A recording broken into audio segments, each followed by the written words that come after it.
ये आईने जो तुम्हें कम पसंद करते हैं, इन्हें खबर है तुम्हें हम पसंद करते हैं। ये आईने जो तुम्हें कम पसंद करते हैं।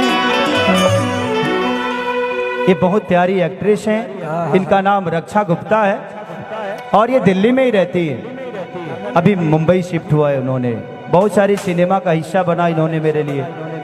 अभी लगातार है, इनके साथ कई सारे गाने भी मेरे हिट हुए, आप लोगों ने देखा होगा कि ये है बबुआ के खुश को के जही बहना तैयारा में दोबारा फिर वही। खेसारी भैया के जितने भी फैन हैं, अगर आप लोगों ने खेसारी भैया का कल का दिल्ली का स्टेज शो नहीं देखे हैं तो पूरा देखिएगा। और दिल्ली में खेसारी भैया ने इस तरह से परफॉर्मेंस किया है कि पूरे धूम मच गया था दिल्ली में दोस्तों। आजकल ये गाना मेरे पे बहुत सूट कर रहा कि कबो न मुस्कुरा लू तू,